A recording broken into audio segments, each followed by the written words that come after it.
This tutorial is to continue our discussion of fluid kinematics. I'm going to leave Reynolds transport theorem to chapter 5.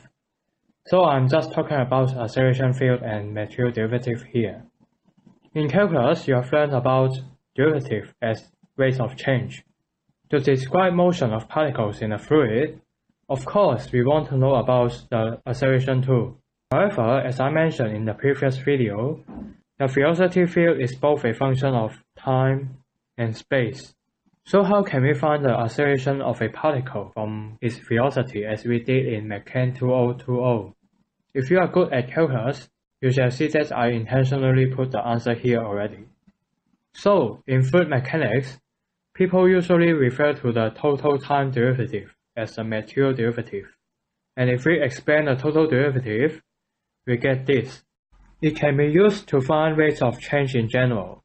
Of course, it can be used to find acceleration as we are going to show in the next slide. But its application is not limited to find the acceleration, as we will see in an example. Also, the material derivative can be written as a fancy rate like this. But before we continue, actually, the material derivative is separated into two parts, the local component and the convective component. The local term here is just a partial time derivative, and the convective term here is related to the space. If you are interested in the math, you can read what I have written here. In Cartesian coordinates, the basis ijk does not change with time. So the acceleration is just the component by component material derivative of velocity. In streamline coordinates, the tangential unit vector may change with time and location. So if we do the calculus, we obtain these results. You shall see in a later example that switching to streamline coordinates is sometimes more convenient. So let's find the acceleration from velocity in Cartesian coordinates. This question is rather standard. But before we start, we first look at the velocity field. The velocity field here is just 2D, so this term goes out. Also, the velocity field does not depend on time, so this term also goes away. The x component is du dt, so u, and we go on and calculate partial u partial x. Also partial u partial y, so in fact this term goes 0, and we get,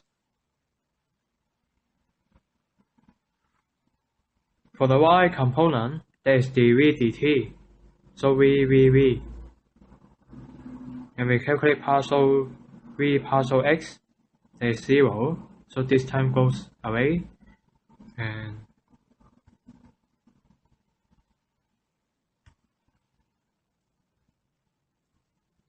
for the z component, there is dw dt, but w is 0, so there is 0, 0.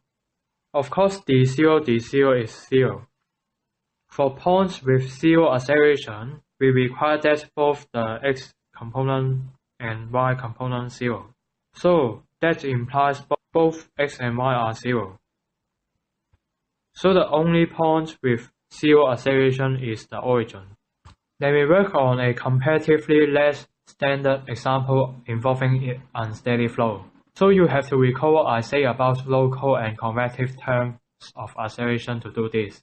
We do the local acceleration for points 1 and 2 first, but before we start, we shall see that the flow, although it's unsteady, it is just one dimension. So we set our x direction like this, and we write the velocity field as vi, and there is ui, where v equals u. So the local acceleration is just, for point 1,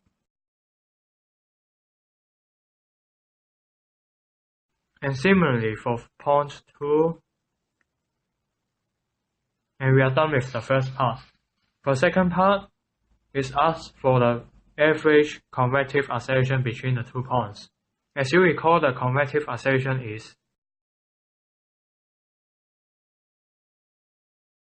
but there is no v and w, so we are left with this term. But this expression is only for convective acceleration for a point. It is not average between the 2 points. For the average version, we need to replace the partial derivative by the finite difference.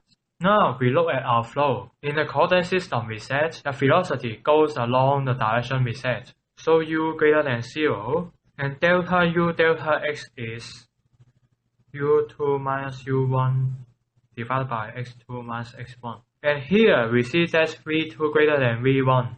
So u2 greater than u1 and that one is positive. And also x2 is greater than x1. So that is also positive. And what we get is also positive. So the two terms here are positive. Positive, positive result a positive quantity. And positive here means that the convective acceleration also points along this direction. Then we work with streamline coordinate system. We immediately recognize the flow is steady, so we write down the formula.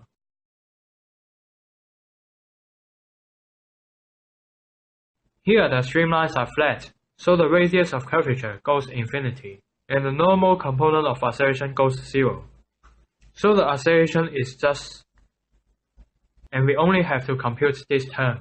Now we have v equals c divided by r, and velocity at r equals 0.1 equals 0.04. So, and we can solve for c. Now the acceleration is, but what is this guy? At this point, the unit tangent vector goes this way, and the r direction goes this way.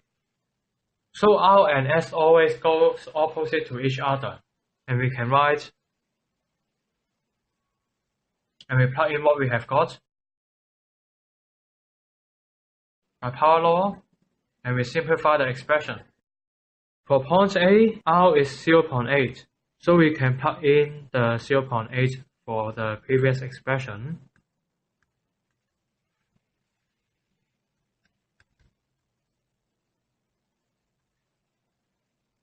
And similarly for B, r equals 0.2.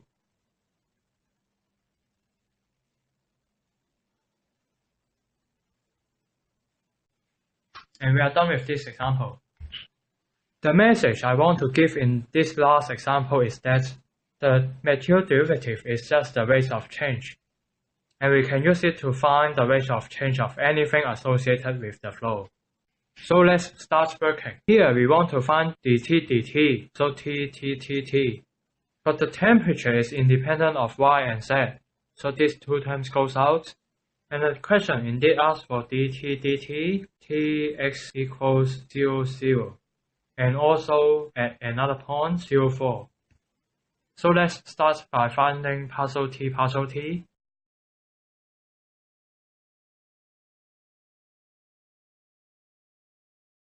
If we plug time equals 0, this term goes 0 and the whole thing becomes 0. Then we find partial t partial x.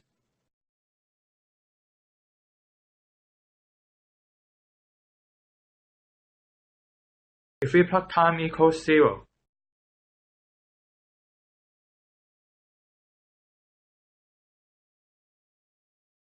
and then we substitute all the numerical value provided.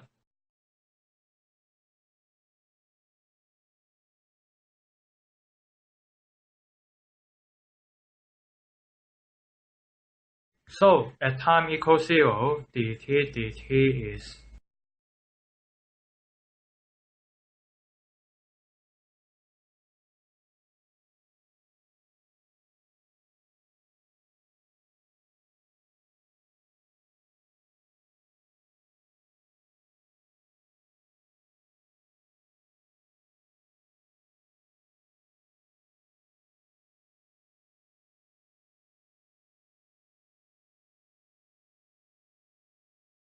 and at x equals 4,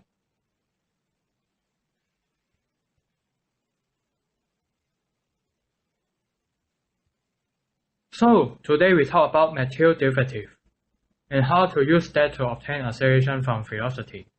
We also work through 4 examples about this topic. Hope you enjoyed this tutorial and thanks for watching. Feel free to ask us any question and give us any feedback in the comments.